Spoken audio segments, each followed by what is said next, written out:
Yes, I will try to speak within the next 10 to 15 minutes about the migrant voter and how the internet creates a new electorate. A bit of a provocative title, and we will see that I probably should have put a question mark to this title. Now, before we delve into this topic of what ICTs, what information communication technology, maybe social media, the internet, more generally can do to include the forgotten electorate in many cases, we have to first look a bit more closer in a conceptual way to what we're talking about really and what types of voters we're talking about. And I propose that among these migrating electorates we can distinguish at least four types. This is really a simplification of things. We have seen in Reiner's presentation that things are far more complex when it comes to voting rights. For external voters, for example. But I think this is a heuristic that will help us later on to shed some light on the statistics that I would like to show you. One can identify what I would call a type 1 migrating electorate, and these are the expats that live abroad, that are residing abroad and that vote from abroad. Then the second type 2, would be the traveler, okay? That is temporarily a voter that is temporarily out of his home country and casts the vote in a mobile way from abroad.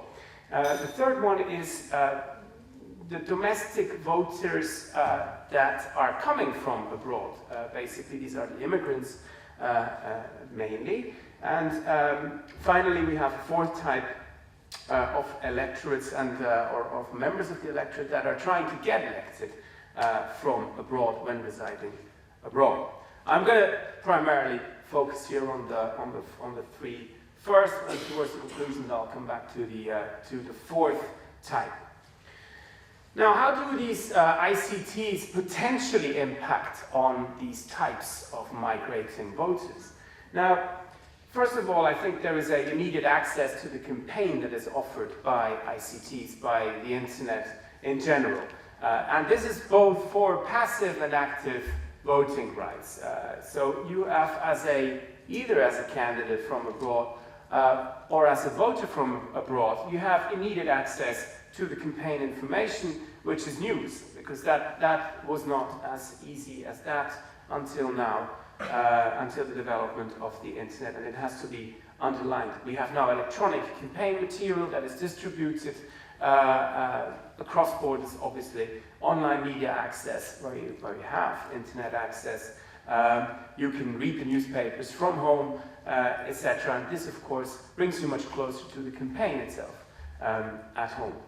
You also have an immediate access to the ballot from abroad for certain cases, and here I refer, obviously, to forms of remote voting that go beyond postal voting and that concern the internet as well, internet voting from remotely from abroad.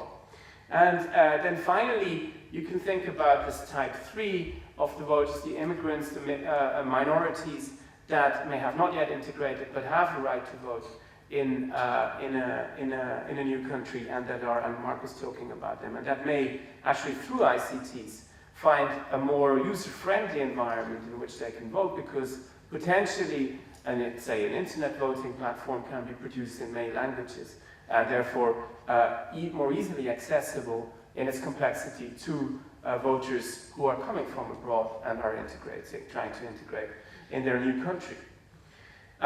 So let's have a look at what happened to type 1 and type 2 voters, to the expats and the travelers, as I call them. Now, there were first attempts, and these first attempts also resulted in first failures that are not just related to the wish to include or give a possibility to expats and travelers to vote over the internet, but in general, to vote over the internet. In the year 2000, in the US presidential elections, it all started with a project that gave roughly 100 military personnel stationed abroad the possibility to cast a valid vote in the presidential race. This should have been extended quite massively for the 2004 extensions with the SURF project, would have allowed over 100,000, about 100,000 voters to cast their vote over the internet. Fears of all sorts led to the abandonment of the SERV project in 2004, and that was it so far for internet voting in the US and for American citizens abroad. In Holland, in the Netherlands, in 2004, in the EP elections and in the 2006 general elections, internet voting was proposed for the expatriate communities, and it was extremely popular, but it was abandoned in the maybe more or less as some kind of collateral damage brought upon internet voting through problems with electronic voting machines. So that's nothing to do directly with internet voting, but it was the electronic voting machines that were extremely problematic and led to a shutdown of all forms of electronic voting in the Netherlands ever since. So these first attempts led to first failures. But there were other attempts, mainly two, that were successful as cases. We'll go too far now to explain why this is the case. But the Estonian case has to be mentioned first, where since 2005 in the local elections, immigrants and minorities from other countries can vote over the internet, just as any Estonian citizen can do it too. Here I refer, of course, to what we have heard before, the Russian minority, which is about 30% in Estonia. We'll come to see, we'll see what this does to these minorities, the introduction of internet voting. Since 2007, also for types 1 and 2, internet voting is possible for the travelers and for the expats. They can vote since 2007 as well.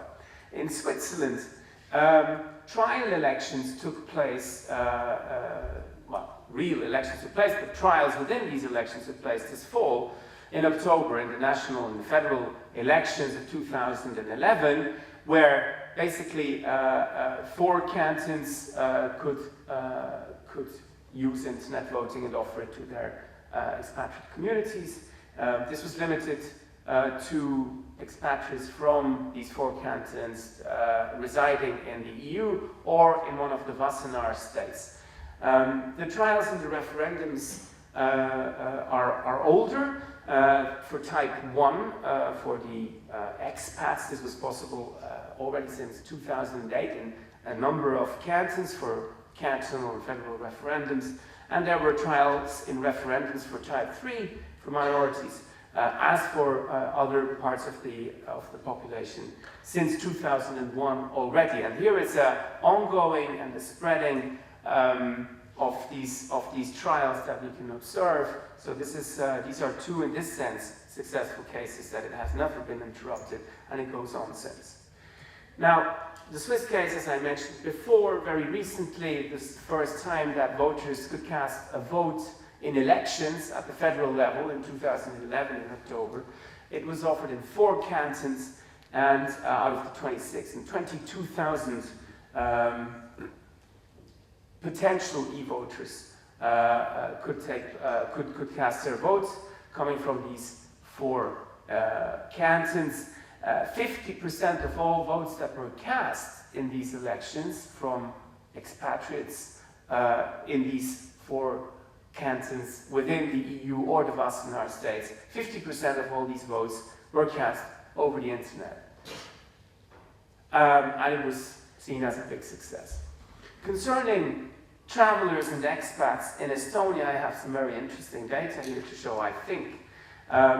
You can see that already in 2003 in the national elections, it was possible to vote from abroad, and it was possible to vote from abroad for either permanent residents abroad or for what I call the travelers. And you can see that this wasn't a very popular form of participation. You can see that this blue line that shows the external voting, the total of the external voting here taking place in 2003. 2007 saw the introduction in the national elections of the possibility for any Estonian citizen equipped with a digital card reader to cast his or her vote also over the internet, meaning also from abroad.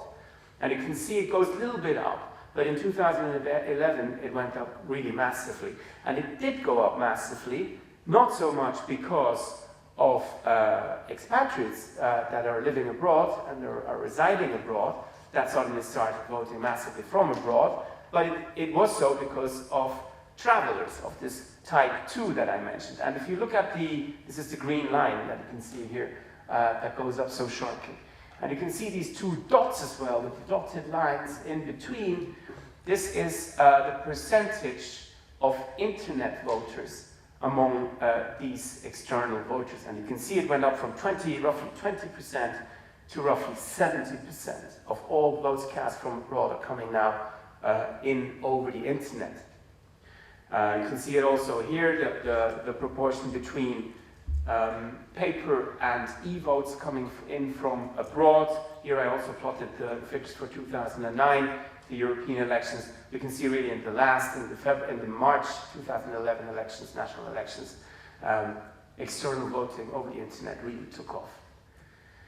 You can also see the spread here in geographic terms. You can see the number of countries from where these votes are coming from.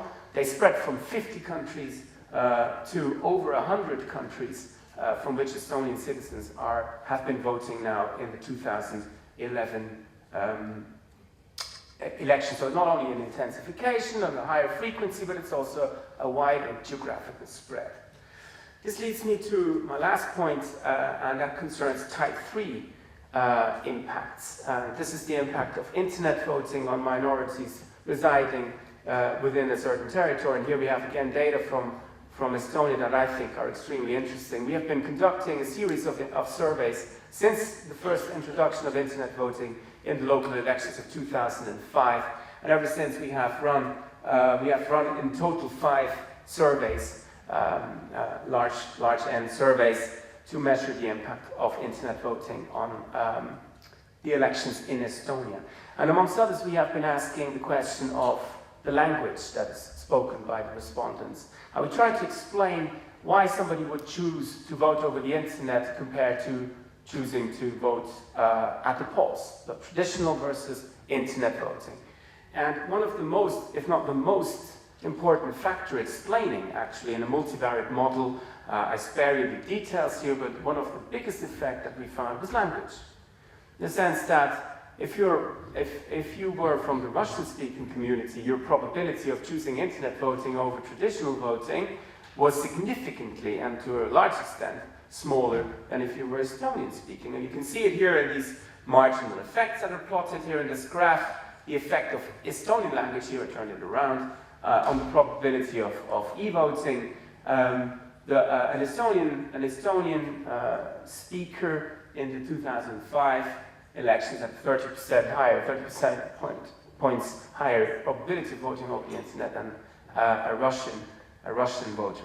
And we could see the persistence of this language factor. We recommended to the Estonian National Committee and the Parliament, etc., to introduce more user-friendly, in the sense of language, with regard to language, platforms around internet voting. And indeed, the information surrounding the internet voting experience in Estonia became more and more Russified, Russian in form.